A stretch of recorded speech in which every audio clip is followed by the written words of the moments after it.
Raise your hand if you've ever told a lie. Leave your hand up if you've told a lie to yourself.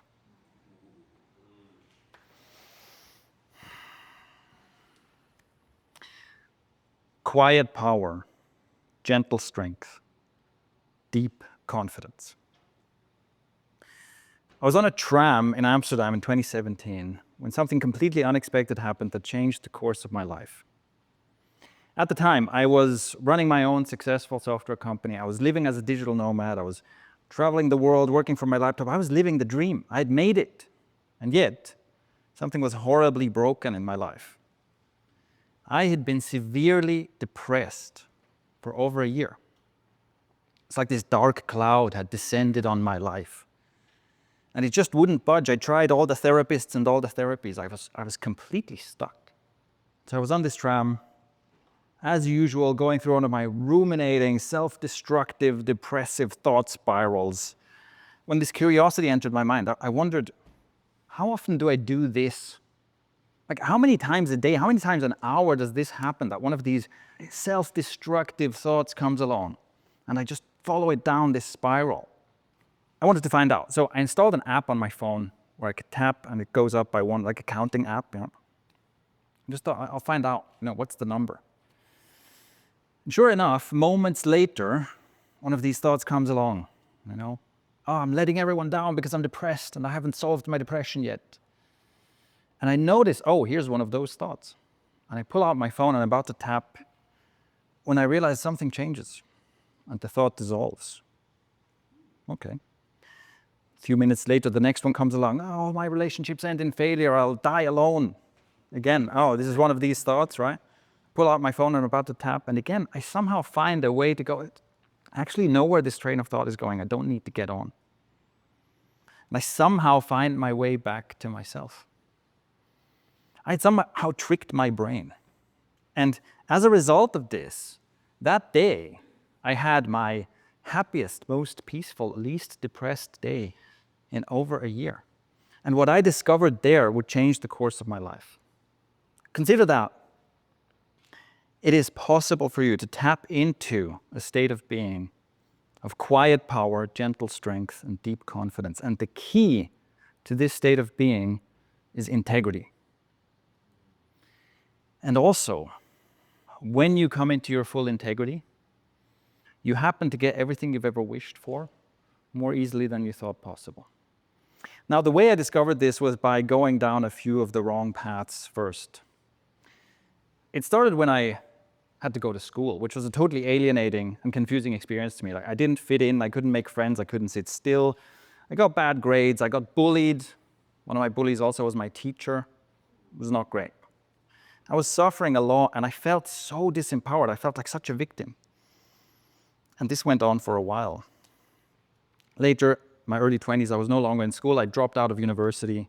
I was discovering that I was pretty much unemployable. And I was desperately sad in a dysfunctional relationship. And I was looking at my life going, something has to change here. This has to stop. I have to find a way out of this existence as a perpetual victim. And really, this put me on a quest of trying to figure out, well, how do I succeed in the world? And how do I become a successful man in this world? How do I become a good man? And I tried to learn the answer to this question from every source I could get my hands on. What I discovered is that the answer to this question, there's mainly two schools of thought on this. The first is the hustle culture, try hard, wannabe alpha males.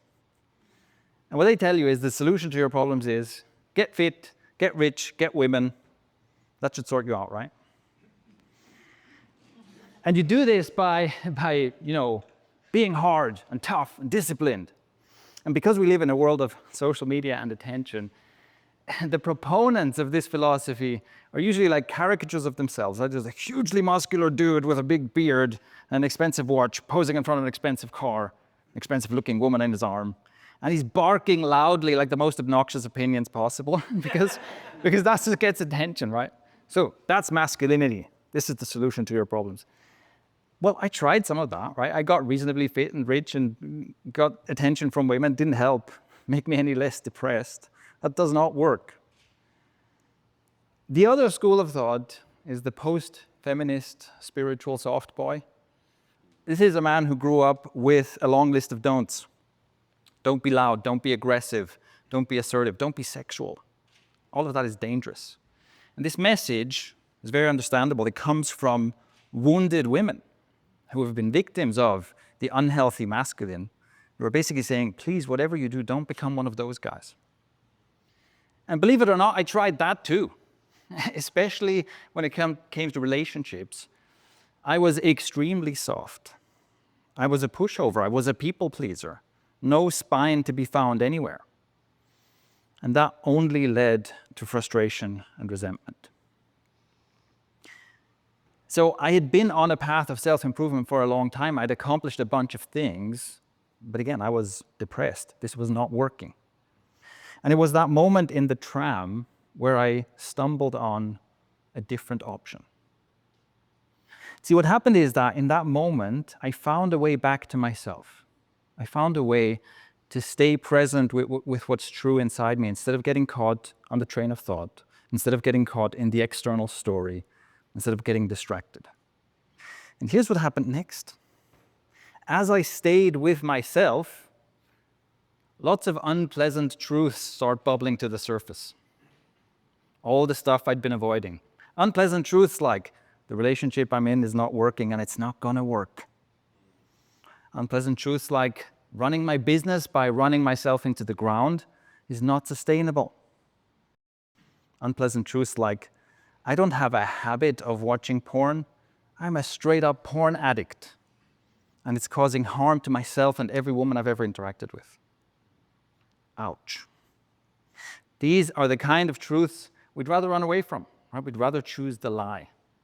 But I was very motivated to stay present with the truth because the alternative was crippling depression.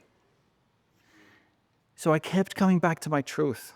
And it put me on this path, which I now recognize as the path of integrity. Because all these unpleasant truths just keep coming up and I have to deal with them. I have to deal with them. So that's what I spent the next years doing.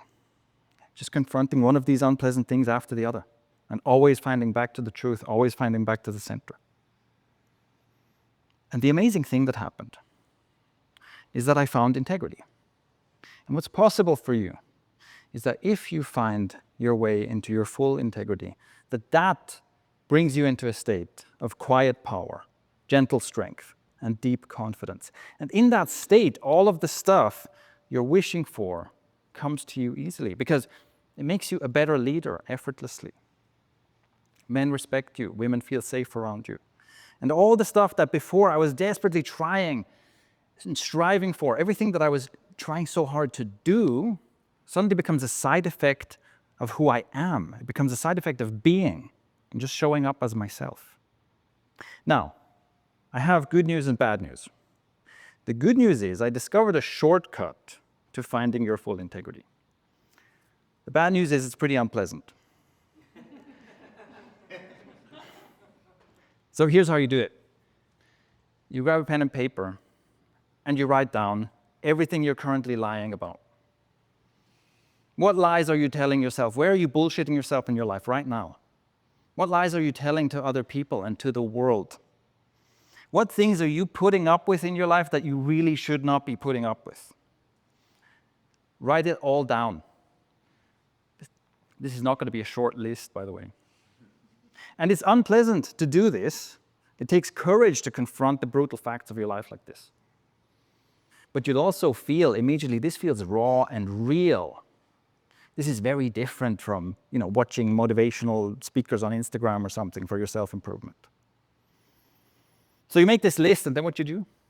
Choose the costliest lie on that list and commit to not telling it anymore.